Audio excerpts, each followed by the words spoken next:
अस्सलाम वालेकुम, कैसे आप सब। उम्मीद करता हूँ सब ठीक होंगे। आज मैं आपको एल आर्जिनिन के बारे में बताऊंगा कि ये आर्जिनिन क्या होता है, आर्जिनिन के फ़ायदे क्या हैं, आर्जिनिन का नुकसान क्या है, ये आर्जिनिन को क्यों इस्तेमाल किया जाता है और इसके अलावा इसको कैसे इस्तेमाल किया जाता है। ये सारी बातें इस वीडियो में आपको बताऊँगा।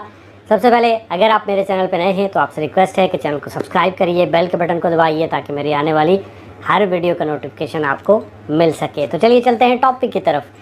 आर्जिनिन या एल आर्जिनिन आपने नाम सुन रखा होगा या सप्लीमेंट आपने एल आर्जिनिन के देखे होंगे। जितने भी सेक्सुअल हेल्थ रिलेटेड प्रॉब्लम्स हैं उनमें एल आर्जिनिन का इस्तेमाल काफ़ी ज़्यादा किया जाता है। स्पेशली जो सप्लीमेंट बनाए जाते हैं उसमें एल आर्जिनिन को डाला जाता है। सो एल आर्जिनिन क्या है? एल आर्जिनिन एक कंडीशनल एसेंशियल अमीनो एसिड है। इसका मतलब ये होता है कि आपकी बॉडी में बनता है। कुछ एसेंशियल अमीनो एसिड होते हैं, कुछ नॉन एसेंशियल अमीनो एसिड होते हैं। जो एसेंशियल अमीनो एसिड होते हैं वो आपको डेली लेने पड़ते हैं और उनकी आपको डेली ज़रूरत होती है। जो नॉन एसेंशियल होते हैं वो कुछ कंडीशन के अंदर आपको दिए जाते हैं, सर्टेन कंडीशन के अंदर किसी बीमारी में आपको दिए जा सकते हैं। अब इन अमीनो एसिड का काम क्या होता है? इनका काम होता है आपकी बॉडी में प्रोटीन को बनाना। सो ये जो आर्जिनिन है इसका काम होता है आपकी बॉडी के अंदर प्रोटीन को बनाना। ये जो अमीनो एसिड होते हैं ये क्या होते हैं? ये छोटे छोटे आपकी बॉडी के अंदर मॉलिक्यूल्स होते हैं जो आपस में मिल के प्रोटीन बनाते हैं। और प्रोटीन क्या करती है? आपकी बॉडी को एनर्जी प्रोवाइड करती है।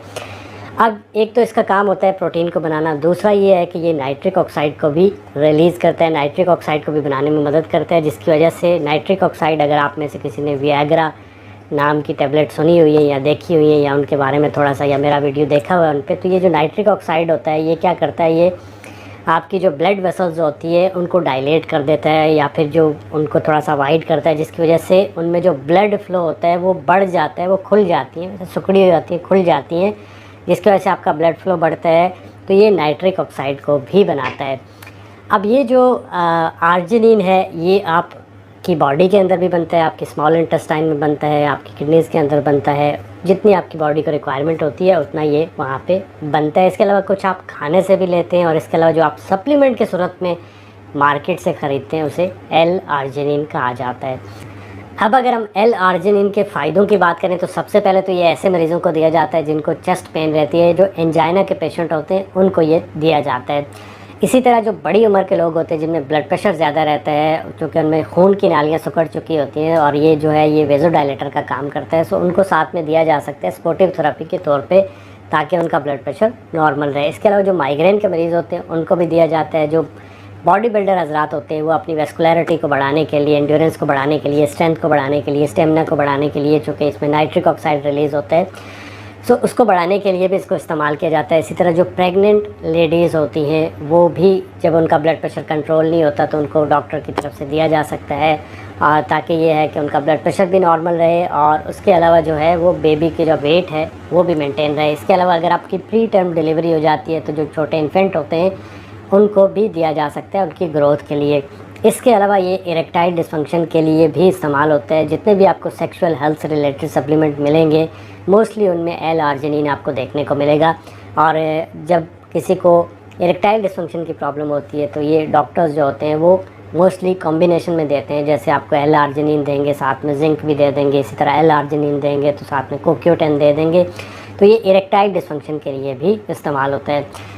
अब अगर हम एल आर्जिनिन के साइड इफ़ेक्ट की बात करें तो सबसे जो कॉमन साइड इफ़ेक्ट है वो आपका ब्लड प्रेशर कम हो सकता है, लो ब्लड प्रेशर हो सकता है। इसके अलावा आपको पेट में दर्द, चक्कर आ सकते हैं, उल्टी आ सकती है, सर में दर्द हो सकता है, ब्लोटिंग फील हो सकती है, कोई एलर्जिक रिएक्शन आपको हो सकता है। इसी तरह कुछ लोगों को ये हरगिज़ नहीं लेना चाहिए, स्पेशली जिन लोगों का ब्लड प्रेशर कम रहता है, लो रहता है, या फिर जो खून पतला करने वाली दवाइयाँ ले रहे हैं, जिनको अस्थमा है या रिसेंटली कोई हार्ट अटैक हुआ है, इन लोगों को हरगिज़ नहीं लेना चाहिए।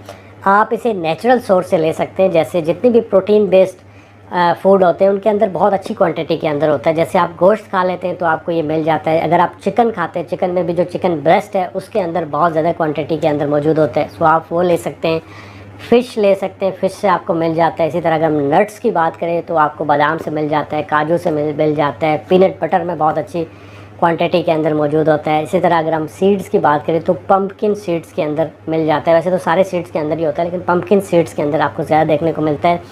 इसी तरह जो डेयरी प्रोडक्ट्स हैं, दूध है, दही है, अंडा है, ये सब आप ले सकते हैं। सब में से आपको नेचुरली एल आर्जिनिन मिल जाएगा। सो आपको आर्जिनिन के सप्लीमेंट लेने की ज़रूरत नहीं है।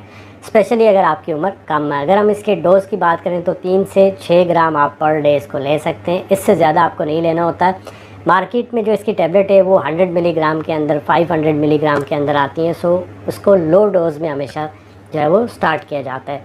सो ये तो था एल-आर्जिनिन के बारे में। होप्स हो कि आपको वीडियो अच्छी लगी होगी और आपकी मालूमात में इजाफा हुआ होगा। दुआओं में याद रखिएगा, चैनल को सब्सक्राइब करिएगा।